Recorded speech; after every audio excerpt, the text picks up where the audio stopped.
नमस्कार दोस्तों, uncle talk में एक बार फिर आपका स्वागत है। आज का नए एपिसोड के साथ हम मौजूद हैं। आज हमारे जो मेहमान हैं वो हैं पूनम तिवारी जी और वो गायत्री परिवार से हैं। पूनम जी, आपका बहुत बहुत स्वागत है अंकल टॉक में। हम गायत्री परिवार के बारे में जानेंगे और ये भी जानेंगे कि गायत्री परिवार क्या सनातन का ही पार्ट है या ये अलग कोई व्यवस्था है, गायत्री क्या होता है, गायत्री परिवार क्या है। इन सब की सारे जितने प्रश्न हैं आप जो सब जानना चाहते हैं वो हम आज पूनम जी से पूछेंगे। पूनम जी गायत्री परिवार से जुड़ी हुई हैं, हरिद्वार से भी जुड़ी हुई हैं। तो पूनम जी, मैं सीधा सीधा इसी पे आता हूँ कि सनातन धर्म और गायत्री परिवार क्या एक ही हैं या ये गायत्री परिवार भिन्न है या ये है क्या, थोड़ा बताएंगे इसके बारे में। आपको गायत्री मंत्र आता है क्या? मेरे को आता है लेकिन मैं पूरा नहीं बोल पाता। मैं कि हमारी बात हम गायत्री मंत्र के साथ ही शुरू बहुत अच्छी बात रहेगी। देखिए, तो यदि हम साथ साथ बोले तो अच्छा है। बिल्कुल बिल्कुल। कहीं कहीं जो चूंकि संस्कृत का वर्ड है तो मैं प्रॉपर नहीं बोल पाता हूँ, तो बिल्कुल आप शुरू करें तो अपन कर सकते हैं। ओम भूर्भुवः स्वः तत्सवितुर्वरेण्यं भर्गो देवस्य धीमहि धियो यो नः प्रचोदयात्। जी, सबसे पहला आपने प्रश्न जो पूछा कि सनातन और गायत्री जी, तो सनातन का जहाँ तक हम सीधा सीधा अर्थ समझते हैं कि जिसका ना आदि है ना अंत है और जो सदा बना रहे जी, है ना। और चूंकि हम देख रहे हैं कि धर्म बहुत सारे बीच में आए गए, प्रभाव भी होता है, अवतारी चेतना भी हमारे यहाँ आती है जी। तो गायत्री जो है वो ब्रह्म की उस शक्ति का नाम है जिससे इस ब्रह्म का निर्माण हुआ है, सृष्टि का निर्माण हुआ है। तो ब्रह्मा जी की दो शक्ति हम मानते हैं कि एक गायत्री और एक सावित्री। एक चैतन्य शक्ति है और एक जड़ शक्ति है। जड़ से आप समझते होंगे कि जिसको हम भूमि पंचतत्व जो है जिससे हमारा शरीर भी बना है जी। लेकिन एक जो चैतन्य शक्ति का आधार है वो है संकल्प और जड़ शक्ति का आधार है परमाणु। तो जो चैतन्य शक्ति का आधार संकल्प है, उस संकल्प के दम पर ही ब्रह्मा जी ने इस सृष्टि का निर्माण किया है। एक विचार आया कि एकम बहुश्यामि, एक से बहुत हो जाऊं, और फिर उन्होंने सृष्टि का निर्माण किया। तो दो हिस्सों में, जड़ के रूप में और चैतन्य, दोनों एक ही हैं। एक ही हिस्से का, एक में गतिशीलता दोनों में होती है। देखते हैं हम पहाड़ बन रहे हैं, टूट रहे हैं, नदियां बन रही हैं, टूट रही हैं।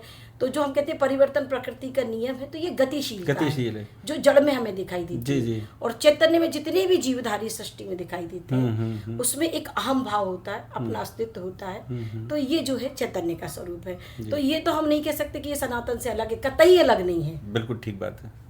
अब आगे आप तो जब ये अलग नहीं है तो फिर मतलब गायत्री परिवार जी में फिर सिर्फ गायत्री की ही पूजन की जाती है।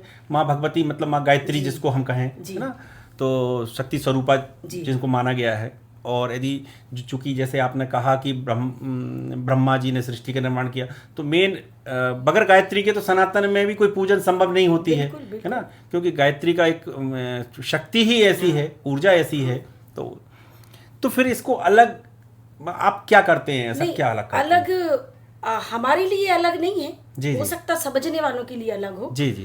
कि गायत्री मंत्र जी क्या है, वेद मंत्र। गायत्री माता कौन है? वेदों की माता जी, जिससे ज्ञान की स्फुरणा है जी। ज्ञान के वेद चार हैं जिनको हम चार वेद कहते हैं, ऋग साम यजुर्वेद जी और अथर्व। तो ये जो चार वेद हैं ये चार धाराएं हैं जी।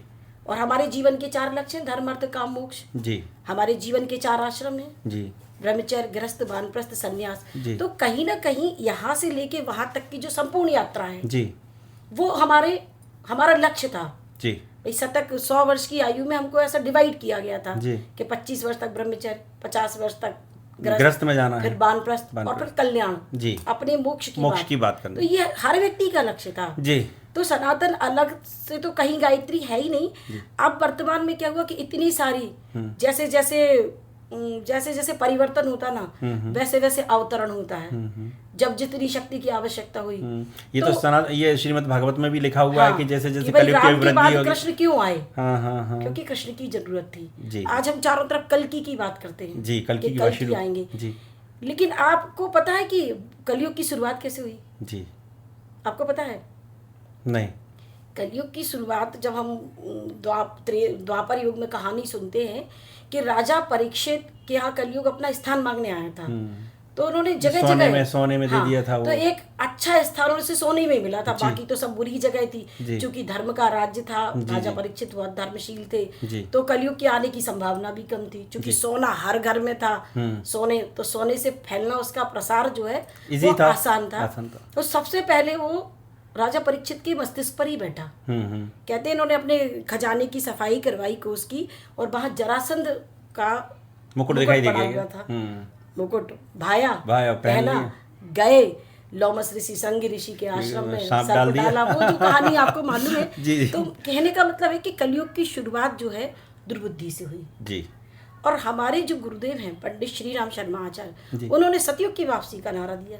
बहुत विडंबना लगती है, क्योंकि हमारी भी उतनी पवित्रता और प्रखरता नहीं है। लेकिन चूंकि हम कभी कभी फ्लैक्स होता ना अंदर से, कभी कभी भगवान को दर्शन कराने होते तो एकदम से लाइट आती, फिर हम अपने यहाँ तो, लेकिन ये तो हम समझ सकते हैं ना कि अगर दुर्बुद्धि से कलयुग आया है तो सद्बुद्धि से सतयुग का आना निश्चित है। बिल्कुल ठीक। पंडित श्री राम शर्मा एक ऐसे हैं जिन्होंने 21वीं सदी उज्जवल भविष्य और सतयुग की वापसी का नारा दिया।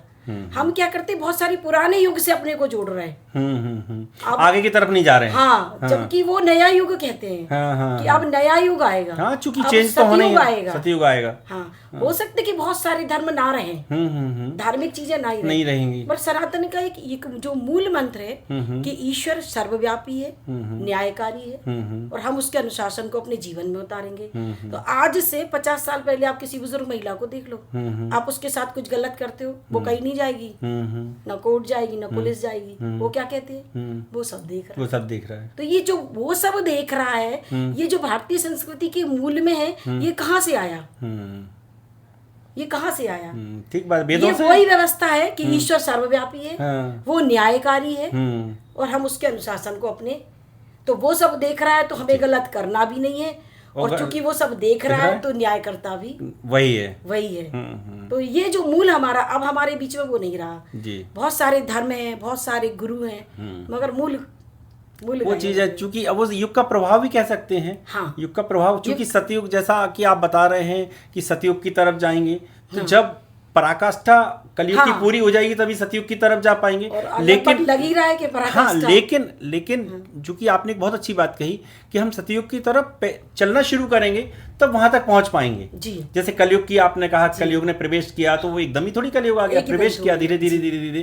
तो चलिए, खैर आपका, हम एक बहुत अच्छा गायत्री परिवार का एक स्लोगन है, हम सुधरेंगे जग सुधरेगा, और ये वाकई में आज के परिप्रेक्ष्य में भी यदि अपन बात करें तो ये बहुत अच्छा स्लोगन है। और इस स्लोगन में ये है कि हम किसी दूसरे को क्या सुधारने चलेंगे, पहले खुद को सुधारना पड़ेगा। इस पे बताएं आप क्या जी। इसकी जो शुरुआत है जी, इस जो हमारे मुख्य मिशन का एक दूसरा नाम है विचार क्रांति अभियान जी। तो अगर आपने ये स्ट्रक्चर जो खड़ा किया है तो पहले आपने इसका मैप बनाया होगा, ठीक बात है ना। मैप सूक्ष्म चेतना है, आपने उसका विचार किया, मैप बनाया, फिर वो स्थूल पर आई बनकर तैयार हो गया एज इट इज, जैसा आपने डिजाइन किया होगा। ऐसे ही हमारे गुरुदेव ने एक यूनिट, एक कि व्यक्ति, परिवार और समाज एक यूनिट है, बिना व्यक्ति के कुछ नहीं होगा ना। तो एक व्यक्ति को एक टास्क दिया है कि हम सुधरेंगे, तो पहला वर्क हमें अपने ऊपर करना है, ठीक बात है। तो हम अपने ऊपर करना है, तो उन्होंने हमें 3 काम दिए, उपासना, साधना और आराधना। तो उपासना में क्या है कि हम बोले कम से कम आप कलयुग में बहुत व्यस्त हैं, 3 वाला गायत्री मंत्र की जपकी करिए 15 मिनट। 3 क्यों? व्यक्ति निर्माण, परिवार निर्माण और समाज निर्माण, यानी 3 माला आप जो करोगे तो उससे 3 लोगों का कल्याण होगा। साधना, आप उपासना के बाद अगर आप साधेंगे नहीं तो बात वही ना, साधन भरे पड़े और साधना नहीं है, चीजों की कमी नहीं है, संयम की कमी। तो साधना में गुरुदेव ने गुरुवार या रविवार 1 दिन का व्रत बिना नमक शक्कर का, बड़ा ही कठिन व्रत है, बहुत शानदार, उससे शरीर की भी शुद्धि। हाँ, और इतना कठिन है। जब हम लोगों ने वहाँ शांति कुंज में शिविर किए 1 महीने, तो हम लोगों को 9 दिन के करवाए जाते थे। तो उसमें ये खासियत थी कि आपको सब दिया जाता था, खासियत दाल चावल सब्जी रोटी, लेकिन किसी भी भोजन में नमक नहीं, तो उसका स्वाद ही नहीं आना है। तो हम चावल प्रिय थे, मैं अपनी पर्सनल थोड़ी बात बताऊँ, बहुत दाल चावल मुझे बहुत प्रिय था। तो 1-1 2-2 रोटी के बाद मैंने चावल रखवा लिया, और वो उतना सा चावल बिना नमक का भगवान जाने मैंने कैसे पूरा खाया क्योंकि एक बार रोटी खप जाती है। और इस आस्वाद व्रत की एक महिमा ये है कि आपसे उतना ही खाया जाता है जितनी आपको भूख जितना शरीर मांगता है। हाँ, बस इससे ज्यादा आप एक ग्रास नहीं खा सकते। फिर वो इतना भारी लगता है कि ये कैसे। बिल्कुल ठीक बात है। और उसमें एक चीज और भी हमने सीखी कि चूंकि अब हम इतना स्पाइसी खाने लगे कि हम नेचुरल टेस्ट भूल गए हैं। तो जब मीठे की तड़प लगती है तो हमें समझ में आता है गाजर कितनी मीठी है, टमाटर में अपना क्या स्वाद है, गिलकी में अपना क्या स्वाद है जो हम नहीं खाते अब। और मैंने तो कई बार नास्वाद किया, तो मैंने पालक की भाजी खाई क्योंकि उसमें कहीं ना कहीं नमक मुझे मिलता है, समझ में आता था कि इसमें नमक है। तो वो जो एक उनने संयम के लिए बताया, साधना के लिए, इसमें एक मूल काम बताया उन्होंने, आराधना, जो कि हमें बड़ा कठिन लगता था। भाई ये तो ठीक है अपने तक है, भारत का हर व्यक्ति ये करता है, पूजा पाठ करता है और साधना करता है जी। लेकिन हम समाज के लिए काम करें, ये इसमें एक अनिवार्य अंग जोड़ा गया। क्यों? क्योंकि आप बाहर नहीं निकलोगे तो आपको आईना नहीं दिखेगा। ठीक बात है। और हम नहीं करना चाहते थे, हम लंबे सालों तक घर में बैठकर माला करना चाहते थे। लेकिन चूंकि वो पूरा नहीं हो रहा था, उसमें था 1 घंटे का समय दान, और 1 घंटे से कभी कुछ नहीं होता। 1 घंटा तो हमें उस लक्ष्य की जगह तक जाने में ही लग जाता है। बिल्कुल ठीक बात है। तो आपको मैं बीच में टोक रहा हूँ, क्योंकि आप समाज की बार बार बात कर रहे हैं।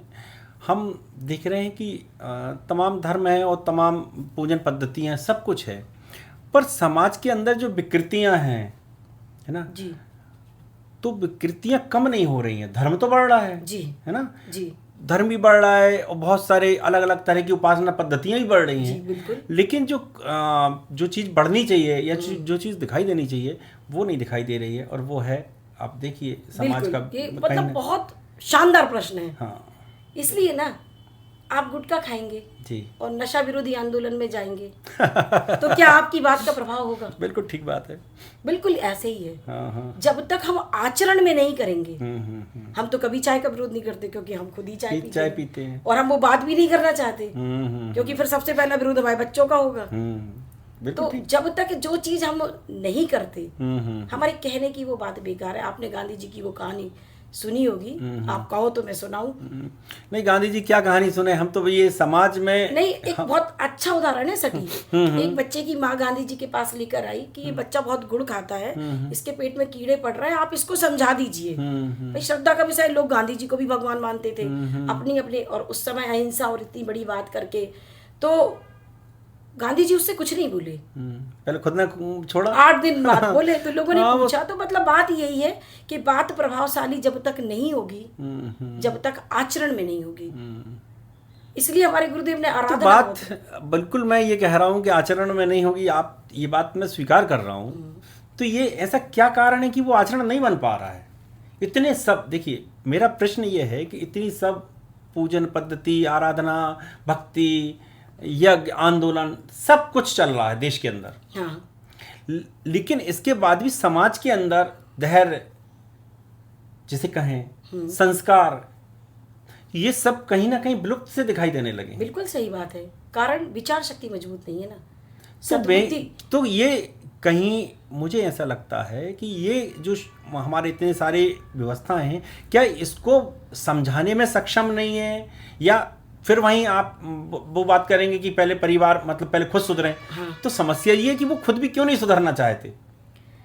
समय तो लगता है, ऐसा नहीं है कि भाई आप मंदिर भी जा रहे हैं जी, आप पूजन भी कर रहे हैं, आप सब कुछ कर रहे हैं, लेकिन आप हिंसा करना नहीं छोड़ रहे हैं। हाँ, आप आचरण में नहीं ला रहे, आचरण में लेके नहीं आ रहे हैं। पूजा पाठ को हमने एक टेडी बियर के जैसे रख रखा है। हाँ। कोई फर्क नहीं होता कि ये नहीं हो। हाँ। सिद्धांत काम नहीं कर रहे, शादियां क्यों नहीं टिक रही? अब तो नहीं पेरेंट्स कर रहे। हाँ, वो बात, वो मैं उस टॉपिक पे भी आने वाला हूँ आपसे। एक्चुअली मूल में सिद्धांत है, जैसे आज से 40 साल पहले, 50 साल पहले की सारी शादियां टिक गई। वो व्यक्ति से शादी नहीं थी, वो एक विचार से शादी थी कि माँ बाप ने जिसके साथ हमारा विवाह कर दिया है, मुझे हर हालत में उसके साथ रहना है। और महिलाएं रही हैं, खूब कष्ट भी सहे, लेकिन क्या है, सिद्धांत से था।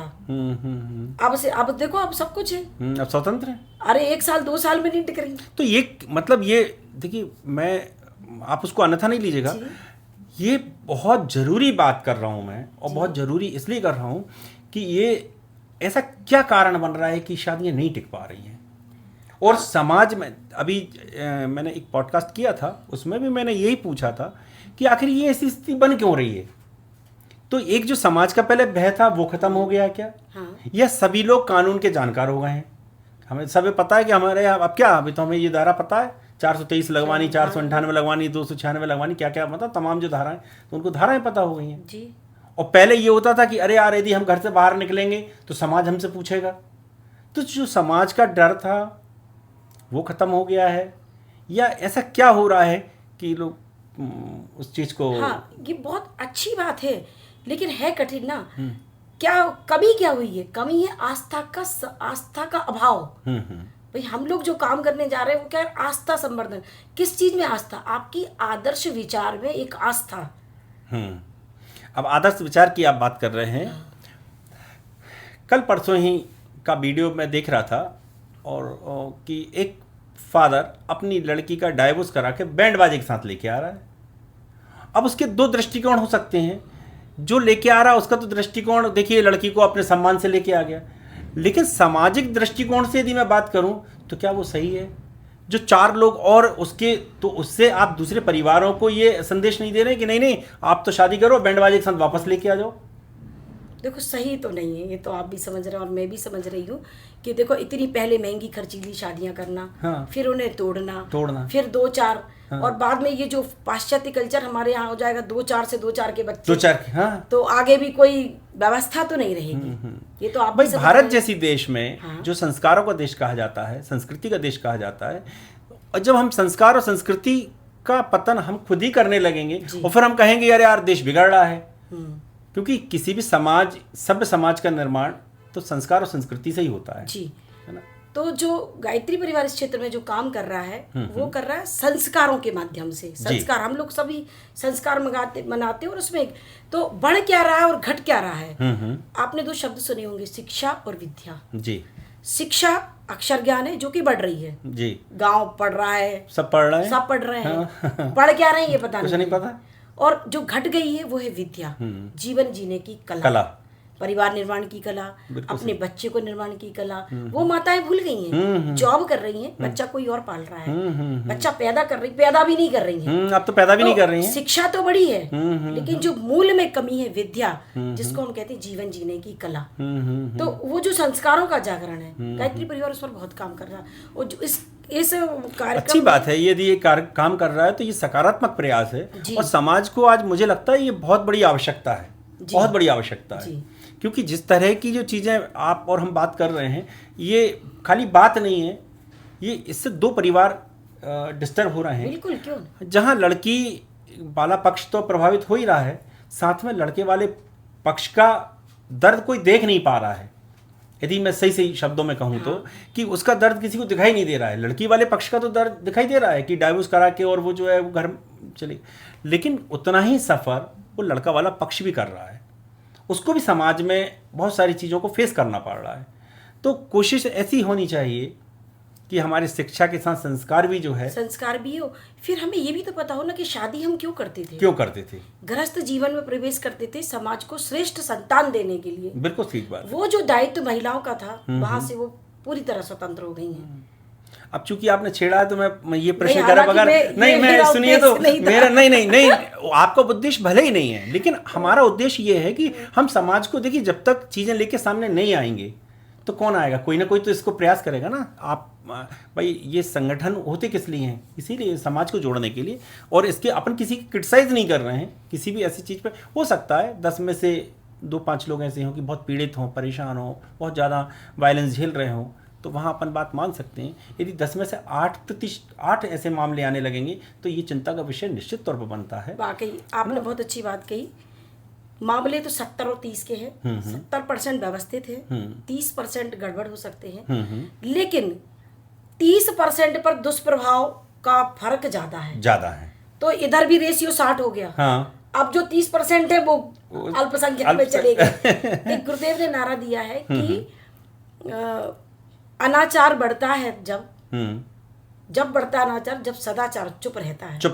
बिल्कुल ठीक बात। तो ये वाली जो बात है ना, तो 30% व्यक्ति परेशान हो सकता है, 70% नहीं है, लेकिन 30% व्यक्ति जो परेशान है उसका प्रभाव भी 30% पर है। तो ये जाके 60% हो गया। जो ये कह रहा है सब कुछ गलत है, शादियां बेकार है, ये बेकार, और जो 30% सुरक्षित है उसको समझता है, वो चुप बैठा है। अब मैं बात यही कर रहा हूँ कि जो बार बार शिक्षा की बात की जा रही है, हमारा समाज इतना शिक्षित हो गया है ना, और लोग कहते हैं कि नारी को नहीं पढ़ाना चाहिए था, या नारी को पहले नहीं पढ़ाया गया, या नारी पढ़ने लगी, या लेडीज़ पढ़ने लगी, लड़कियाँ पढ़ने लगी। अच्छी बात है जी, लेकिन हमारे समाज में तो ये जो अभी कुछ लोग कहते हैं ना कि पहले नारी को नहीं पढ़ाया जाता था, जबकि वो ये भूल गए कि हमारे आदिगुरु शंकराचार्य का शास्त्रार्थ करने वाली जज भी एक महिला ही थी जी, भारती नाम है उनका, मंडन मिश्र की पत्नी भारती। बताइए ना जी। मतलब, और वो भी कितनी निष्पक्ष, बिल्कुल, कि अपने पति को हरा दिया। बिल्कुल, यदि हार गए पति तो उन्हें पक्षपात नहीं किया, और हार गए तो पता है उन्होंने कैसे निर्णय दिया था? हाँ पता है क्या? नहीं, निर्णय तो नहीं पता, लेकिन ये पता है नहीं, एक्चुअली उसके पीछे भी बड़ा अच्छा साइंटिफिक रीजन है जी जी, कि शास्त्रार्थ के लिए बैठे, और चूंकि उतने लेवल का विद्वान होना चाहिए, तो भारती जो है बैठी, तो उन्होंने दोनों के गले में माला डाल दी, और इसके बाद वो अपना ढेर सारा काम भी करती रहती थी। जब शास्त्रार्थ पूरा हुआ तो उन्होंने शंकराचार्य जी को विजयी घोषित किया। तो लोगों ने उनसे पूछा कि आपने तो पूरी तरीके से सुना भी नहीं है, आपने कैसे मंडन मिश्र को हारा घोषित कर दिया अपने ही पति को? तो बोले कि जो मंडन मिश्र जी के गले में माला डली हुई है फूलों की, वो सूख चुकी है। जब व्यक्ति अपनी बात पर जबरदस्ती अड़ा रहता है, ये जानते हुए कि वो गलत है, तो उसके बॉडी का टेम्परेचर बढ़ जाता है। बहुत बढ़िया, मतलब कितना गूढ़ ज्ञान था, इसलिए मैंने इस बात को छेड़ा। नहीं, बहुत बड़ी बात है, कितना गूढ़ ज्ञान था, मैं वही कह रहा हूँ। अब लेकिन चूंकि जो शिक्षा के माध्यम से जो गर्ल्स बाहर निकल के जा रही हैं, पढ़ रही हैं, नौकरी कर रही हैं, जॉब कर रही हैं, अच्छी बात है, लेकिन कहीं ना कहीं भटक भी तो रही हैं वो। बिल्कुल, आप शिक्षित होने के बाद, चूंकि ये व्यक्तिगत मामला है, कौन क्या पहनता है वो व्यक्तिगत मामला है, लेकिन समाज में व्यक्तिगत कुछ नहीं होता है। व्यक्तिगत आपके घर के अंदर होता है, समाज में तो जो समाज स्वीकार करता है वो होता है। लेकिन ये कह के धक्का दिया जाता है कि ये हमारा व्यक्तिगत मामला, हम क्या पहनते हैं, क्या खाते हैं, कैसे रहते हैं, ये हमारा व्यक्तिगत मामला। लेकिन मेरी दृष्टि में ये व्यक्तिगत मामला नहीं रहता है। नहीं है ना। अब आप क्या पहन के घूम रहे हो, क्या पहन के, इतने पढ़ने लिखने के बाद भी यदि आप अच्छे कपड़े नहीं पहन पा रहे हो, तो ऐसी शिक्षा की क्या आवश्यकता थी? तो ये कलयुग का प्रभाव है ना, कि भाई जैसे हमारे गुरुदेव क्या कह रहे हैं, व्यक्ति, परिवार, समाज, आप यूनिट है। सही बात है, यूनिट, हाँ, सेल से मिलके टिश्यूज बने, टिश्यू से बनके बॉडी के अंग बने हैं, तो आप कैसे अलग हो? तो व्यक्ति, परिवार और समाज एक दूसरे के कि यूनिट है। व्यक्ति उसका यूनिट है। अगर आप, तभी तो उन्होंने शुरुआत जो है हम सुधरेंगे, सही बात। फिर उन्होंने व्यक्ति निर्माण, परिवार निर्माण, समाज निर्माण, उपासना आपके लिए साधना, क्योंकि आपके आचरण से लोग सीखेंगे। फिर आपको समाज में जाना है, आपको सीमित नहीं रहना। बहुत सारे लोगों में हमने देखा था, मतलब आज से कई साल पहले, कि जो भी थे ना साधु संत समाज के दायरे में नहीं है, वो अपनी उपासना, साधना और अपने उसी में लगे रहते थे, अपने मोक्ष। हमारे गुरुदेव ने कोई आपके मोक्ष की बात नहीं की। आप आए हो, आप समाज का एक अभिन्न अंग हो, तो आप काम कीजिए, और काम कीजिए, और आचरण के साथ काम कीजिए। आचरण आई ना तो वो आपको दिखाएगा, तो आप सुधर जाओगे। हम जिस दिन काम करने निकलते हैं, हम परफेक्ट नहीं होते, क्योंकि परफेक्ट तो पूरी जिंदगी भी नहीं हो पाते हैं। लेकिन क्या होता, हम जब जाते हैं तो पता चलता है हमें समाज से कि हमें चाय पीने की बहुत आदत है, तो एक पलटवार हम पर आता है, तो हम धीरे वहां से प्रयास करते हैं। गायत्री परिवार में ढेरों कार्यकर्ता ऐसे हैं जो व्यसन मुक्ति का आंदोलन चला रहे हैं, और लोगों ने उन्हें पहले नाली में पड़े हुए देखा होगा। ठीक बात कह रहे हैं। लोग उन पर ये करते हैं, अरे वो क्या समझाएगा, उसके देखा वो कछुआ, वो डीमर, वो ये वो, सही। क्योंकि लोग उनके प्रेजुडाइज से, पहला जो उनका आचरण था उससे वो है। लेकिन परिवर्तनकारी सत्ता बहुत बड़ी है, उसने बदल दिया। उन्होंने कहा जाओ। अब क्या होता, हमें कहाँ डर लगता है जहां हम गलत होते हैं, नहीं यार हम ये नहीं कर पाएंगे। तो गुरुदेव ने कहा जाओ, करो। तो करने तो एक दिन में नहीं सुधरता व्यक्ति, विचार लेकर चलता है, धीरे धीरे धीरे परिवर्तन आता है, और आ रहा है, और आएगा। नहीं, विश्वास है, वो तो खैर आएगा। समाज में जब आएगा सुधरने से, आचरण, बिना आचरण के, बगैर आचरण के नहीं आएगा। यहाँ भी बहुत ऐसे राजनीतिक, मीडिया वाले, बहुत सारे लोग सब जगह बैठे हैं। सबसे पहले रावण ने ही साधु का भेष बनाया था ना, तो अगर लोग देखते हैं कि अरे, तो वो सबसे पहले ऐसी जगहों पे भी घुस जाते हैं, घुसे हुए हैं, वो सबसे पहले पहुंच जाते हैं। लेकिन यूनिट बहुत, मतलब इकाई बड़ी मजबूत है। व्यक्ति अगर चाहेगा तो सब कुछ बदल जाएगा। नहीं, खैर वो तो खैर ठीक बात है।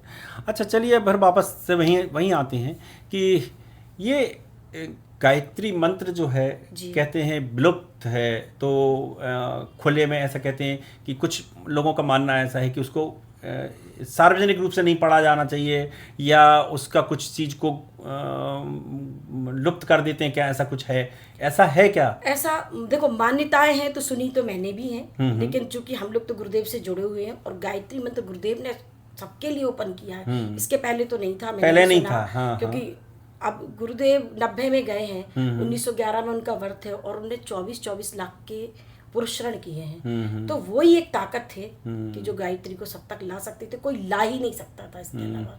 तो हो सकता कि जो भी मान्यताएं रही हो वो सच रही हो, क्योंकि किसी भी चीज के पावर को जागना, जैसे आप देख रहे हैं ना कि कहीं ना कहीं या तो मैं ये इसको मैं ऐसे समझ सकता हूँ कि शायद इसकी गायत्री मंत्र की ऊर्जा इतनी है कि इसके कारण हो सकता है कि ऐसा कहा गया हो कि जो है अब ये कारण तो मुझे नहीं पता, क्योंकि ये तो कोई कुछ सालों पहले तक नारी की शिक्षा पर भी विरोध था। फिर अब आत्म तत्व के जागरण पे तो और विरोध होगा। हालांकि आने वाला सब कुछ नया है, नई संरचना, उसका हम पूर्वकालीन से कोई कंपैरिजन कर ही नहीं सकते।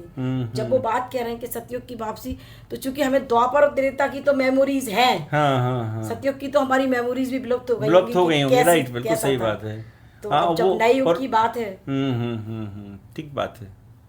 तो चलिए, बहुत और क्या संदेश आप देना चाहेंगे? क्या देखो, गुरुदेव का जो उद्देश्य है गायत्री परिवार का, वो है मानव में देवत्व उदय हो, स्वर्ग धरा पर ले आए। तो मनुष्य में देवत्व हो। देवता की तस्वीर यदि हम देखें तो बड़ा रूप का सजीला, यौवन प्रिय, स्वस्थ है। तो हमारा जो युवा है वो स्वस्थ, सुंदर, सजीला, गठीला, श्रेष्ठ चिंतन वाला हो तो निश्चित है कि भारत विश्व गुरु बनेगा। लेकिन हमें दर्द है वहाँ कि बच्चे गुटखा खा रहे हैं, पूरे दांत उनके खराब हैं, इसके बाद भी बोलते हैं भारत माता की जय। तो मुझे तो नहीं अच्छा लगता उनके मुंह से। ठीक बात, बहुत सही बात। आपकी वेदना को मैं समझ सकता हूँ, और ये वेदना उसी के अंदर होगी जो समाज में एक अच्छे समाज को देखना चाहता है ना। तो जो बात आप कह रहे हैं, वाकई में ये बहुत बड़ी पीड़ा है, और एक राष्ट्र के नागरिक होने के नाते भी कहें तो ये बहुत बड़ी पीड़ा है कि जब हम देखते हैं कि चलते चलते लोग मोटरसाइकिल से गुटखा थूक देते हैं, जब हम देखते हैं चलते चलते लोग गाड़ियों से गुटखे की पीक थूक देते हैं। अरे सर, मैं खुद ही कॉलेज जाती हूँ, कई बार मैं थूकते हुए बची हूँ। हाँ, नहीं, मैं तो मेरे साथ तो खैर ऐसा कई बार होता है कि मेरे आगे जो बाइक चल रही होती है तो मुझे इतना गैप रखना पड़ता है कि वो थूकेगा, और वो निश्चित तौर पर थूकता ही है गुटखा भरा हुआ। तो हमारी महाविद्यालय में सारी क्लासेस थुकी हुई थी, अभी 2-4 साल से थोड़ा कम है। एक और मैं आखिरी बात अगर आप कहें तो मैं ये कहना चाहती हूँ कि जैसे लोग हमारे आचरण को भी देखते हैं जी, तो ऐसा नहीं है कि हम परफेक्ट हैं। हाँ, बिल्कुल ऐसा नहीं है, बिल्कुल सही कह रहे हैं। और ऐसा अगर हम ये सोचेंगे कि परफेक्शन के बाद हम निकलेंगे तो शायद हमें पूरी उम्र भी हम ना हो पाए।